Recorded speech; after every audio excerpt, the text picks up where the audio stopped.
जय हिंद दोस्तों। स्वागत है आपके अपने YouTube channel talent zone official में। आज की इस क्लास में हम लोग एक बहुत इंपॉर्टेंट चैप्टर के बारे में डिस्कस करेंगे जिसका नाम है पॉलिनोमियल्स।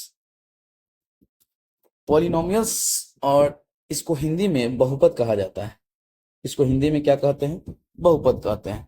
तो इस चीज को अगर आप समझिए कि बहुपद में होता क्या क्या है, तो बहुपद में कुछ टर्म होता है और उस टर्म के बारे में अगर आप नहीं जानते हैं तो बहुपद में आपको प्रॉब्लम होगा। देखिए पहला टर्म क्या है, ये जो है ये इसको क्या कहते हैं, और यहाँ पे जो है इसको इसको क्या कहेंगे? इस दोनों को कहा जाता है कोफिशिएंट।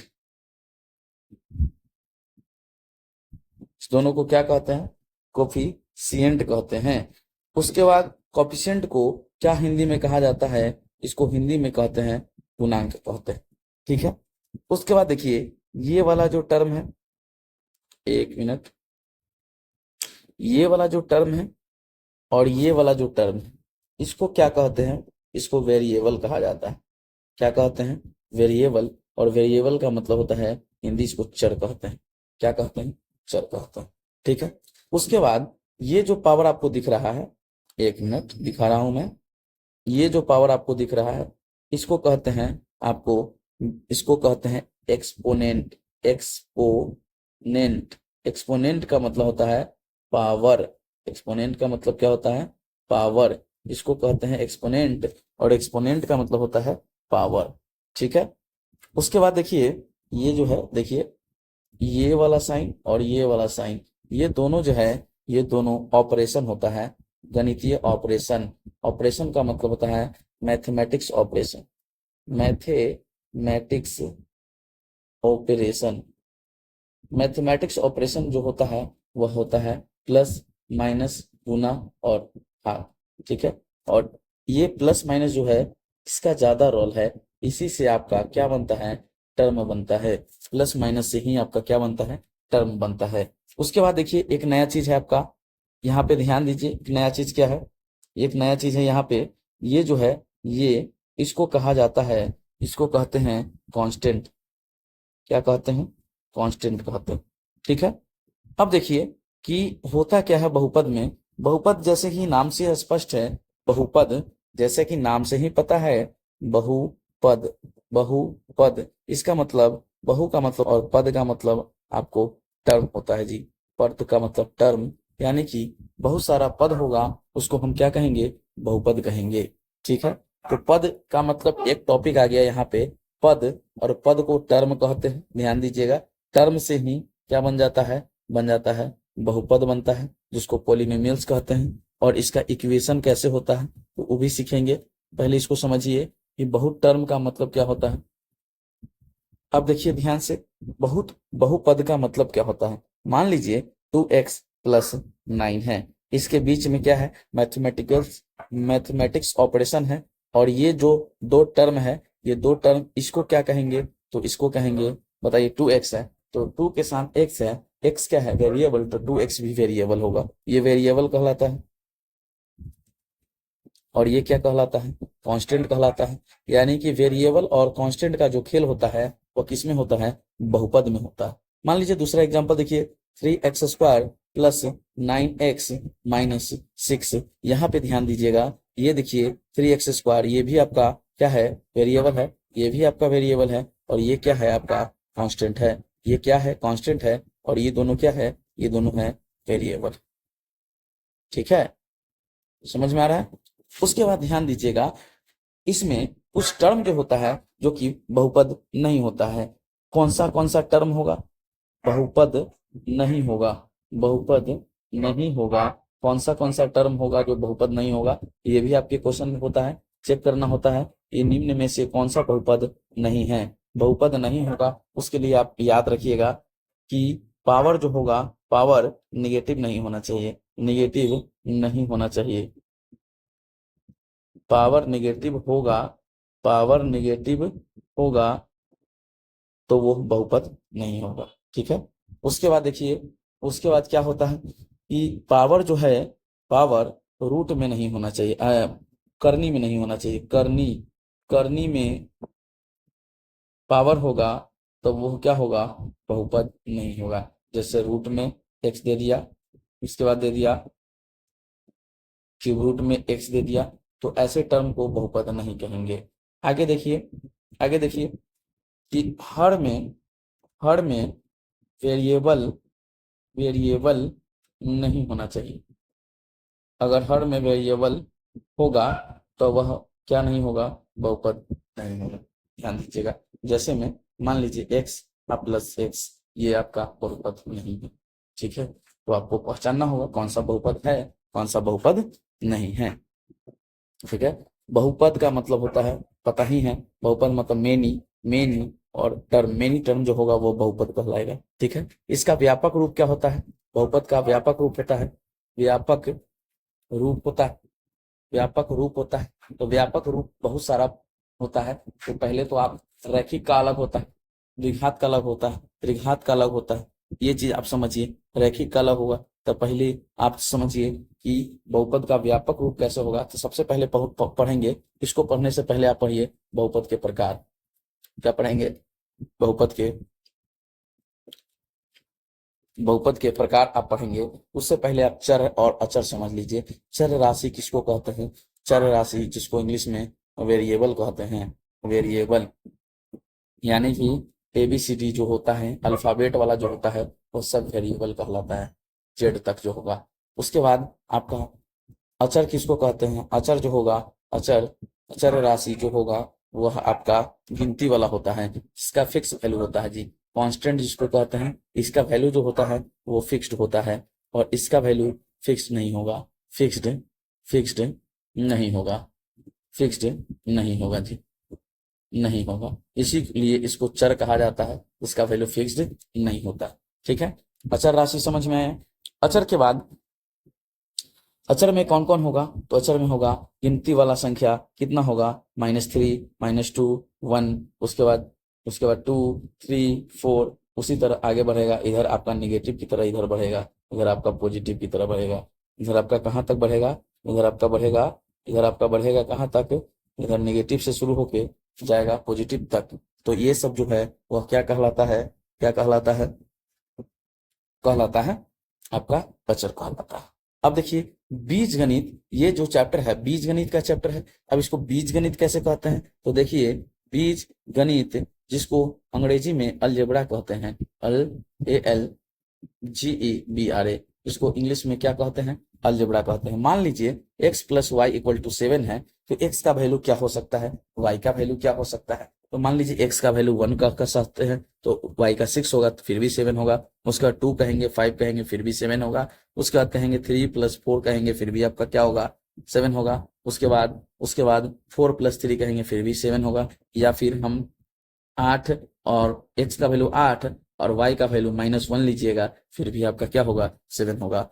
x का वैल्यू 9, y का वैल्यू क्या ले सकते हैं, -2, फिर भी ये 7 होगा। ऐसे ही आगे आपका बढ़ेगा। इसको अंक गणित कहते हैं। क्या कहते हैं, इस पूरा को कहा जाता है अंक गणित कहते हैं। लेकिन इसको क्या कहेंगे, इसको कहेंगे बीज गणित कहेंगे। ठीक है, जहां अंक का खेल होता है अंक गणित कहलाता है, जहां बीज का x y का खेल होता है, चर और अचर का खेल होता है, उसको बीज गणित कहते हैं। ठीक है, बहुपद का प्रकार पढ़िए। आप समझिए बहुपद का कितने प्रकार होता है, बहुपद का प्रकार होता है इंग्लिश में टाइप्स ऑफ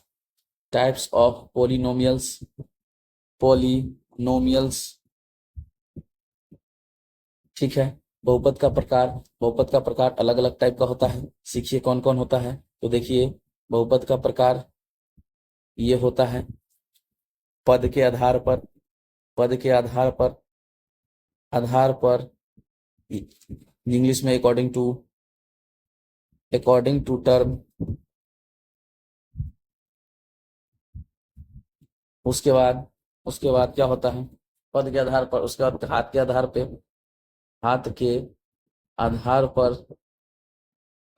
पर अकॉर्डिंग टू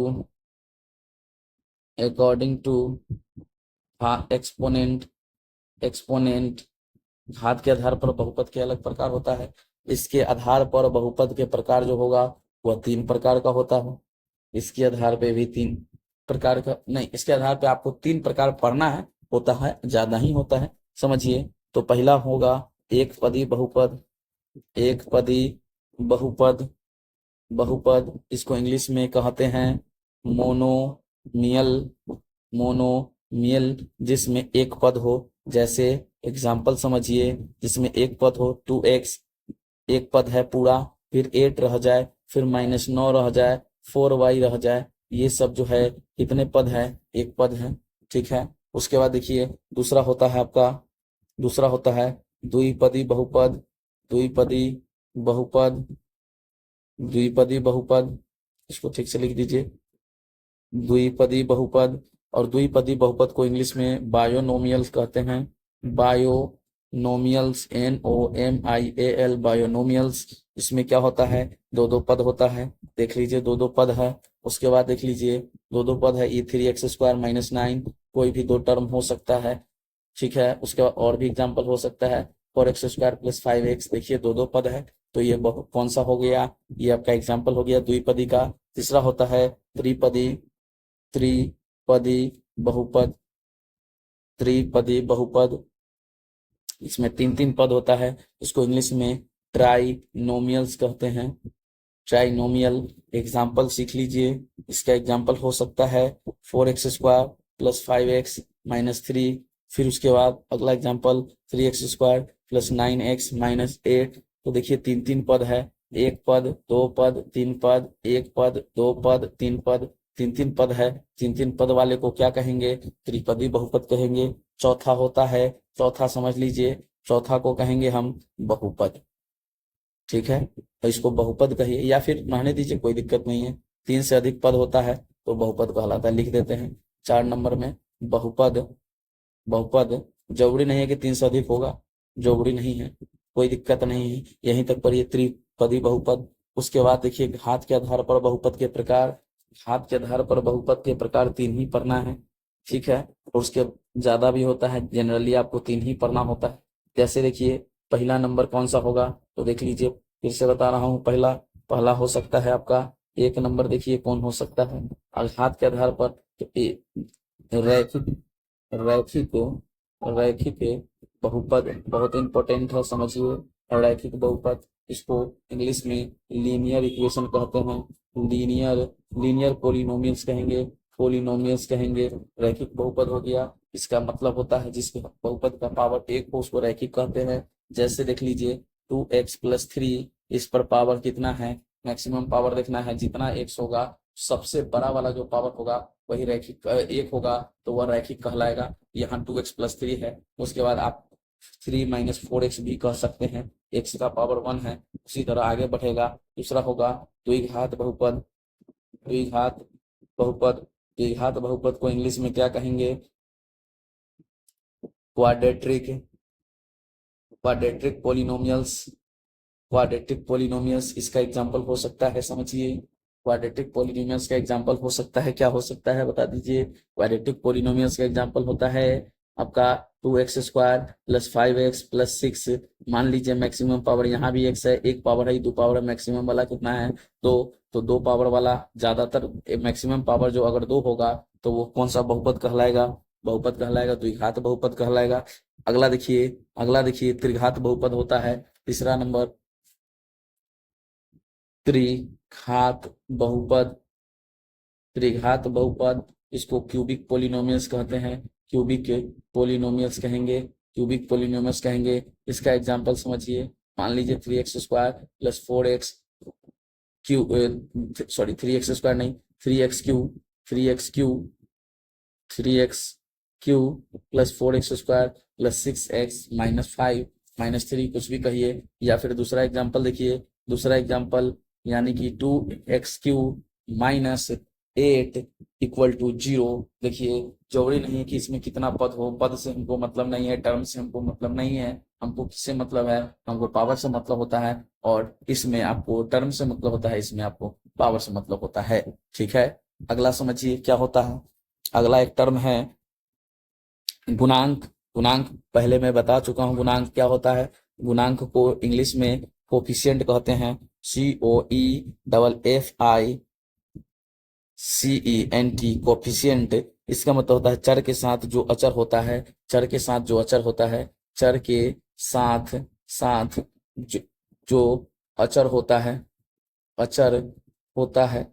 जैसे एग्जाम्पल समझिए, यहाँ पे देखिए एग्जाम्पल, एग्जाम्पल अगला देख लीजिए। एग्जाम्पल, एग्जाम्पल हो सकता है कितना, मान लीजिए 2x+5 है। यहाँ देखिए चर के साथ कौन सा चर है, यानी कि 2, तो 2 क्या होगा, 2 होगा गुणांक, इसका गुणांक x का गुणांक हो गया। ठीक है, अगला एग्जाम्पल देखिए, मान लीजिए 5x² प्लस 6x+3, तो पूछा जाए आपसे कि x² का गुणांक क्या होगा, गुणांक क्या होगा x² का, तो बस 5 कहेंगे। उसके बाद कहेंगे कि मान लीजिए x का गुणांक आपसे पूछा जाए तो कितना कहेंगे, 6। ठीक है, समझ में आ रहा है, गुणांक हो गया। गुणांक के बाद आप पढ़ेंगे अगला रैखिक बहुपद जो होता है, रैखिक बहुपद का व्यापक रूप, का व्यापक व्यापक रूप, व्यापक रूप को स्टैंडर्ड फॉर्म कहते हैं।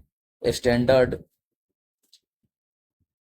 स्टैंडर्ड फॉर्म, स्टैंडर्ड फॉर्म क्या होता है, फॉर्म होता है, याद रखिए, ax+b, यानी कि x पर पावर 1 होगा। ठीक है, उसके बाद देखिए रैखिक के बाद समझिए द्विघात बहुपद, द्विघात बहुपद का व्यापक रूप, व्यापक रूप क्या होता है, द्विघात बहुपद का व्यापक रूप होता है ax² plus bx plus c होता है। ठीक है, रैखिक बहुपद का मूल क्या होगा, तो रैखिक बहुपद का मूल जो होगा एक मूल होगा। ठीक है, इसको शून्यक भी कहते हैं, या हम कह सकते हैं या शून्य कहेंगे। कितने शून्यक होंगे, इंग्लिश में इसको जीरोज कहते हैं। कितने जीरो होगा, जीरोज कितना होगा, तो 1 होगा। उसी तरह आपका द्विघात बहुपद, द्विघात बहुपद का व्यापक रूप x² plus bx plus c होता है। ठीक है, उसके बाद समझिए द्विघात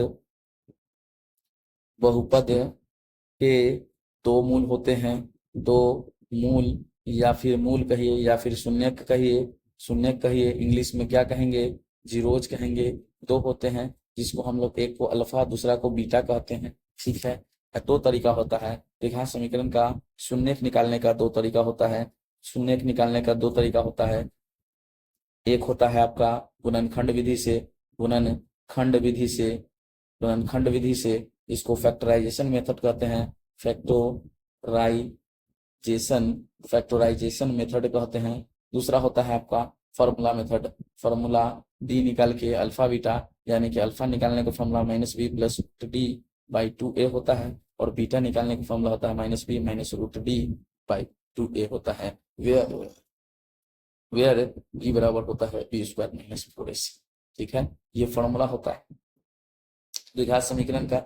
अगर द्विघात समीकरण का आपको शून्यक पता हो, क्या पता हो, शून्यक, शून्यक पता हो, शून्यक पता हो, तो द्विघात समीकरण, तो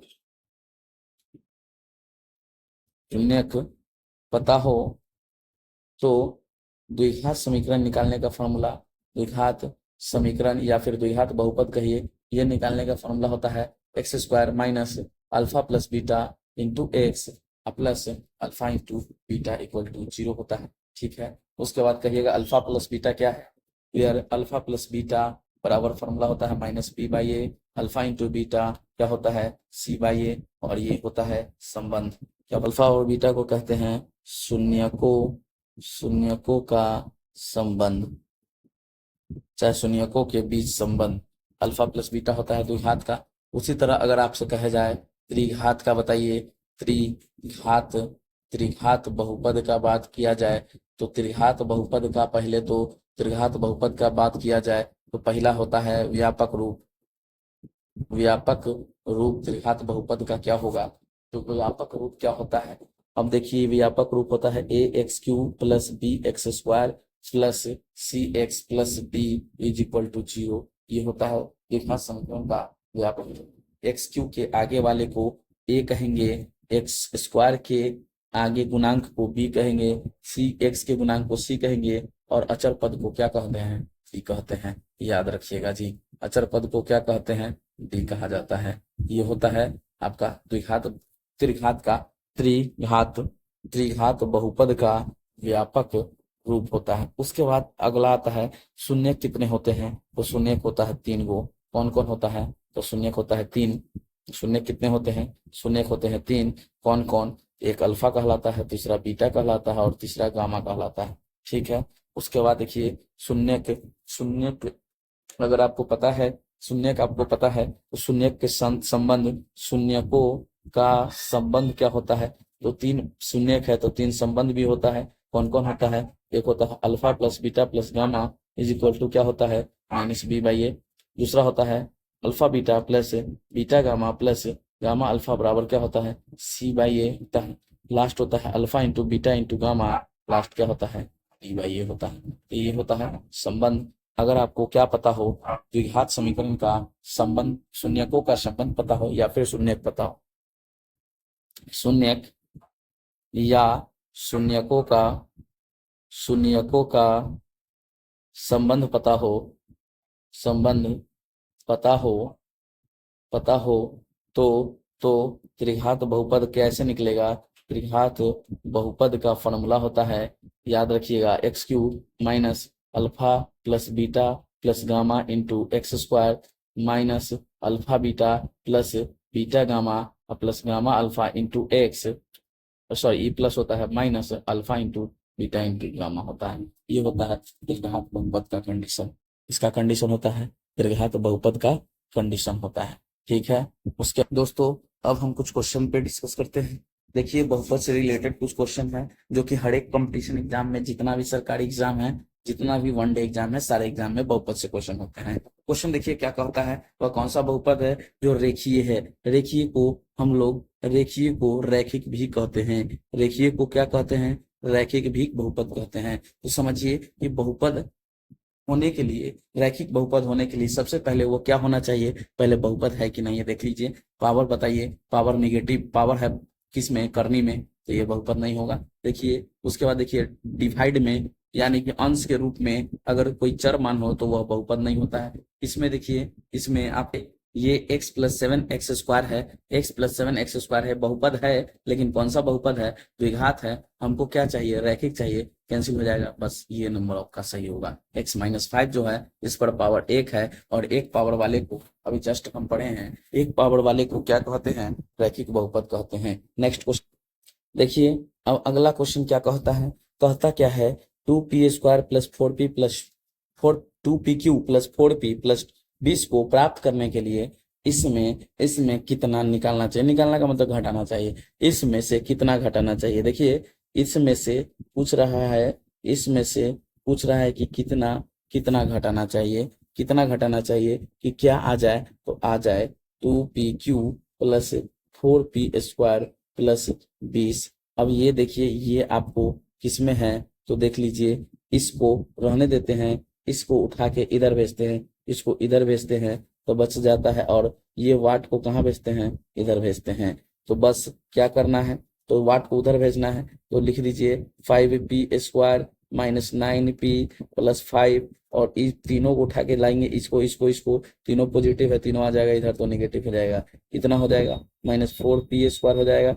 माइनस 20 हो जाएगा, और ये वाट माइनस में था, इधर आया तो प्लस में आ गया। इसका मतलब कितना, कितना को आप कुछ भी मान सकते हैं, एक्स मान लीजिए, वाट मान लीजिए, कुछ भी मान लीजिए, रहने दीजिए, कोई दिक्कत नहीं है। बस देख लीजिए, पहले ज्यादा पावर वाले को लिखते हैं, कितना है, तो माइनस 2pq लिख दीजिए, और 5p स्क्वायर में से 4p स्क्वायर घट गया तो एगो p स्क्वायर हो गया, एगो p स्क्वायर हो गया, और 5 में से कितना घट गया, 20, 5 में से 20 घट गया तो कितना आ जाएगा, 5 में से 20 घटेगा तो कितना आ जाएगा, प्लस 15 की माइनस 15, तो माइनस 15। तो देख लीजिए माइनस 15 आया, कौन सा ऑप्शन सही है, तो देख लीजिए 9p, और p वाला बच गया माइनस 9p, तो माइनस 9p भी लिखिए। देखिए ये 9p बचा हुआ है, लिख दीजिए, देख लीजिए कौन सा ऑप्शन है, तो बस p 2pq plus p square minus 9p और प्लस 15, डी नंबर आपका ऑप्शन सही है। नेक्स्ट क्वेश्चन, चलिए अगले क्वेश्चन को देखते हैं। अगला क्वेश्चन कह रहा है, यदि बहुपद इतना यानी कि 2x³ plus ax square plus 3x minus 5 एवं इतना को x माइनस 2 से विभाजित करते हैं तो समान शेषफल बचता है। समान शेषफल बचता है यानी कि पूरा डिविजन नहीं है, शेषफल बचेगा कुछ ना कुछ, बस आपको इतना समझना है कि 2x³ plus ax² plus 3x-5 और इसका शेषफल दोनों का क्या बचेगा, सेम बचेगा। किससे डिवाइड करेंगे, तो x-2 से, x-2 से डिवाइड करेंगे। इसका मतलब हो गया x का वैल्यू कितना हो गया, 2। x का वैल्यू क्या हो जाएगा, 2। बस आपको इतना ही समझना है, x का वैल्यू 2 इसमें अगर पुट कीजिएगा तो जो बचेगा वो आपका शेषफल होता है। तो देखिए कैसे दोनों का शेषफल भी कहता है बराबर होगा। इसमें आप वैल्यू पुट कीजिए, कितना पुट करेंगे, 2, तो 2 का क्यूब 8, 8 में 2 से गुना तो 16, फिर ये हो जाएगा आपका 4a। फिर ये आप x के जगह पे आप पुट कीजिएगा कितना, 2, तो 3 दूनी 6 माइनस 5 इज इक्वल टू 2 का क्यूब 8 होता है, 2 का स्क्वायर 4 होता है, 2 में 2 से गुना करेंगे तो 4 होगा, प्लस a का a होगा, कैंसिल आउट कैंसिल आउट। अब यहाँ ध्यान दीजिए, 6 में से 5 गया, 16 एक 17 हो जाएगा, 17 आप प्लस कितना है 4a, 17 equal plus 4a is equal to 8 plus a। बस ए को एक साथ करना है 17, और इस a को 8 को उठा के लाइए, -8 बराबर a माइनस कितना 4a। 17 में से 8 घटेगा कितना बचेगा, 9। 9 बचेगा, माइनस में सॉरी प्लस में 9 बचेगा, प्लस में 9 बचेगा, इधर बच गया -3a। 3 से a को 9 को काटिए कितना बार में, 3 को 9 से काटिए 3 बार में, a का वैल्यू कितना हो गया, a का वैल्यू हो गया -3, क्योंकि a में माइनस था, माइनस अंक में लगता है, यानी कि माइनस जो है वह आपका अचर में लगता है, अचर हो गया। ठीक है, नेक्स्ट क्वेश्चन देखिए। नेक्स्ट चलिए अगले क्वेश्चन की तरफ देखिए, कहता क्या है क्वेश्चन में, कह रहा है कि 6ab माइनस इतना में से इतना को घटाइए, यानी कि इस पूरा में से इस पूरा को घटाना है। आइए घटाव भी सीख लेते हैं हम लोग, घटाव भी सीख लेते हैं। तो घटाव को दो तरह से बना सकते हैं, देख लीजिए, 6ab minus 4a² minus 8b², वही पुराने तरीका का यूज कर रहे हैं, ध्यान दीजिएगा, उससे भी बना सकते हैं, देख लीजिए दोनों तरीका का यूज कर सकते हैं। फिर देखिए 4a² को घटाना है, बस a² के नीचे a² वाले लिखिए, a² के नीचे यहाँ पे लिखेंगे, यहाँ पे लिखेंगे, प्लस में है तो प्लस में 4a², 11ab है, माइनस में 11ab लिखिए, और 7b² है तो बस प्लस में 7b² लिखिए। और घटाना है, घटाने में साइन बदल जाता है, माइनस है हो गया प्लस, ई प्लस है हो गया माइनस, ई माइनस है ई आपका प्लस है हो जाएगा माइनस। बस अब आपको क्या करना है, इस साइन को आप भूल जाना है। अब इसके जगह पे आपका कौन सा साइन हो गया, बस नीचे जो लिखा हुआ है। अब 11 और 6 कितना होता है, तो 17ab। उसके बाद देखिए -4 -8a² -8 -7 -15b², देखिए -15b² प्लस 17ab, और ये आपका सी नंबर आपका ऑप्शन सही हो जाएगा। या फिर हम ऐसे भी घटा सकते हैं, सेकेंड मेथड देख लीजिए, दूसरा तरीका घटाने का, एक लाइन में अगर घटाना हो तो देखिए 6ab minus 4a² minus 8b² minus करना है, तो माइनस करने में साइन बदल जाता है, -4 इतना माइनस माइनस प्लस 11ab हो जाएगा, और ये आपका प्लस 7 है तो क्या हो जाएगा -7a² हो जाएगा। बस घटा दीजिए, 6ab और 11ab 17ab हो गया, 17ab हो गया, -4a² और -4a², 8a² -8 और -7 -15b²। बस ऐसे भी हम निकाल सकते हैं। देखिए सी नंबर ऑप्शन है आपका सही। अगला क्वेश्चन को देखिए, चलिए क्वेश्चन नंबर अगला को देखते हैं। अगला क्या कहता है, तो अगला कहता है कि x/2 प्लस y/5 का वैल्यू 12 है, फिर 4x/3 और y/3 का वैल्यू 19 है, तो x और y का वैल्यू निकालना है। देखिए जब भी अगर वैल्यू निकालने वाला क्वेश्चन हो, तो ज्यादा अगर कॉम्प्लिकेटेड क्वेश्चन ना हो तो आप ऑप्शन को लेके चल सकते हैं, ऑप्शन लेके चलिएगा, ऑप्शन पुट कीजिएगा, आपका आंसर निकल जाएगा। ऑप्शन पे देखते हैं, ऑप्शन पहले लेके चलते हैं प्लस वाला, मान लीजिए प्लस वाला को लेके चलते हैं पहले, प्लस वाला सिर्फ ये है, अभी प्लस वाले को पहले लेके चलते हैं, बाद में अगर नहीं हुआ तो माइनस वाला होगा। x का वैल्यू 18 है, y का वैल्यू 15 है, x का वैल्यू 18 है, चलिए यहाँ पे हो गया आपका 18/2 तो 9 हो गया। उसके बाद देखिए 15/5 कितना हो गया 3, और इसको जोड़ेंगे तो कितना आ जाएगा, ये कितना आ जाएगा जी, इसको जोड़ने पर आपका 12 आ रहा है। इसमें देखिए इस इक्वेशन को सेटिस्फाइड कर रहा है कि नहीं, तो देखिए 3 से काट दीजिएगा 18, 6 बार में 24 हो गया, माइनस इसमें आप 3 से काट दिए 5 बार में तो घटाइए 5, 5 कट जाएगा 3 से 15 को, 15 y की जगह पे 15 पुट करेंगे, 15/3 5 हो गया, घट गया तो 19 आ गया, यानी कि ए सी नंबर ऑप्शन हो गया सही।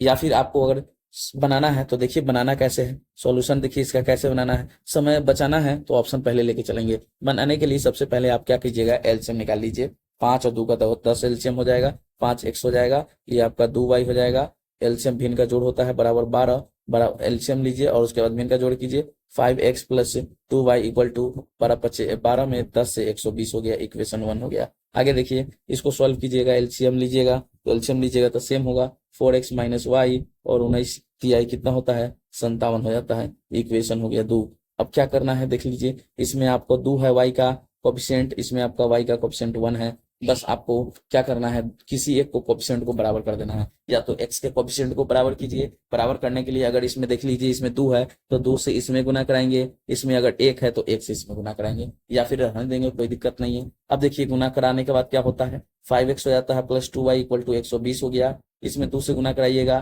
तो 8x हो जाएगा, उसके बाद 2 से गुना कराइएगा माइनस 2y हो जाएगा, और इसमें 2 7 दूना 14, 5 दूना 10, 1 11। अब आप घटा दीजिएगा, सॉरी जोड़ दीजिएगा, क्यों, तो देख लीजिए अलग अलग साइन है, यानी कि असमान चिन्ह जो रहेगा, असमान चिन्ह अनइक्वल साइन जो होगा उसको आपको क्या करना होगा, तो जोड़ना होगा।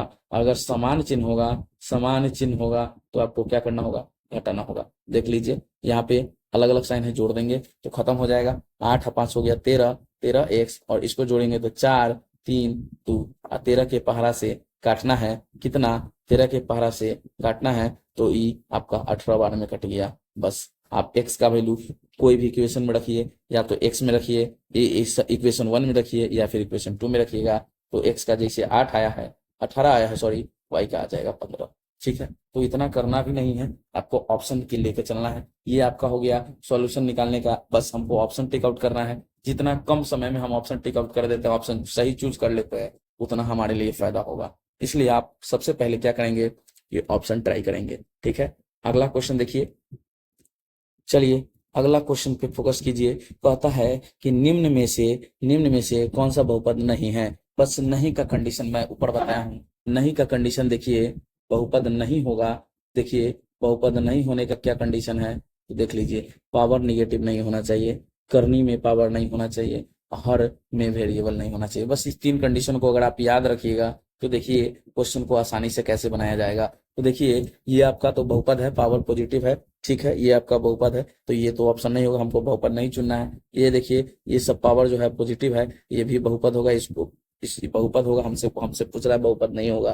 देखिए ये आपका भी बहुपद है, ये भी आपका बहुपद है। देखिए इसमें आपका रूट है 5 पर, लेकिन चर पे नहीं है, अचर पे है। ये क्या है, अचर है, तो ये भी आपका अचर है, चर पे रूट नहीं होना चाहिए। रूट का मतलब पावर हाफ, और पावर हाफ को कर नहीं कहते हैं, 1 से कम होता है उसको कर नहीं कहा जाता है। देख लीजिए यहाँ पे रूट में के अंदर x है, तो ये आपका ऑप्शन हो जाएगा। ये बहुपद नहीं होगा, बाकी सब क्या होगा, बाकी सब बहुपद होगा। इस चीज को समझिए। नेक्स्ट क्वेश्चन देखिए, नेक्स्ट क्वेश्चन क्या कहता, चलिए अगला क्वेश्चन देखिए। अगला क्वेश्चन कहता है कि 5x square minus 5x plus 2x पर पावर 4 में x स्क्वायर का गुणांक पूछ रहा है। चलिए हम सबका निकालते हैं। x स्क्वायर का गुणांक का मतलब होता है कि चर के साथ जो अचर लगा होता है उसको गुणांक कहते हैं। बस एक्स स्क्वायर का 5 होगा। अगर आपसे x का पूछा जाए -5 होगा। अगर आपसे पूछा जाए x पर पावर 4 का, तो क्या होगा, यहाँ गुणांक का बात हो रहा है जी, गुणांक का बात हो रहा है, इंग्लिश में कोफिशिएंट कहते हैं।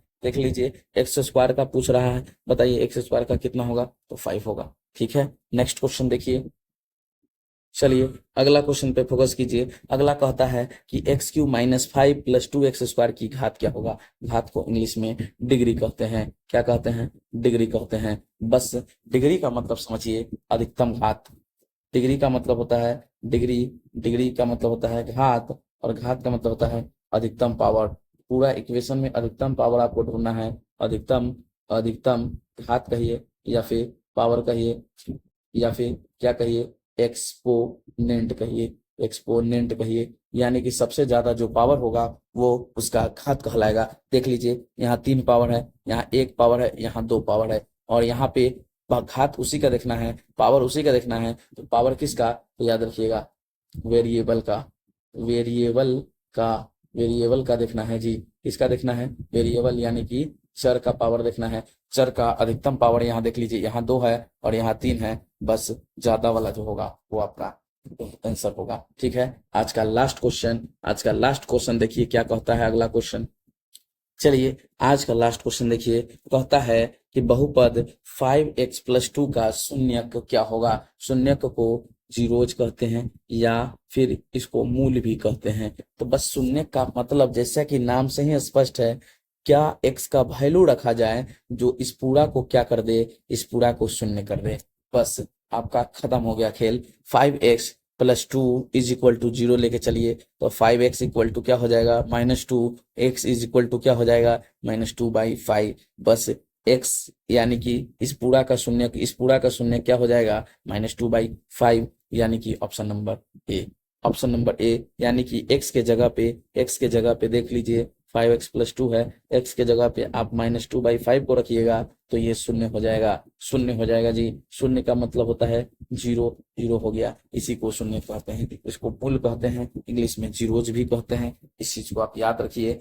जितना भी नोट्स लिखवाए हैं उसको कॉपी में लिख के एक बार उसको रिवीजन कीजिए और फिर क्वेश्चन बनाइए। जितना भी क्वेश्चन होगा सारा बनेगा। नेक्स्ट वीडियो में आगे के क्वेश्चन के बारे में डिस्कस होगा। नेक्स्ट वीडियो में नेक्स्ट क्वेश्चन के बारे में चलेगा, तो इस पे जुड़े रहिए। अगर आपको समझ में आता है या फिर अच्छा लगता है तो आप लाइक, शेयर और कमेंट कीजिए, ज़्यादा से ज़्यादा लोगों में शेयर कीजिए और बताइए। Thank you.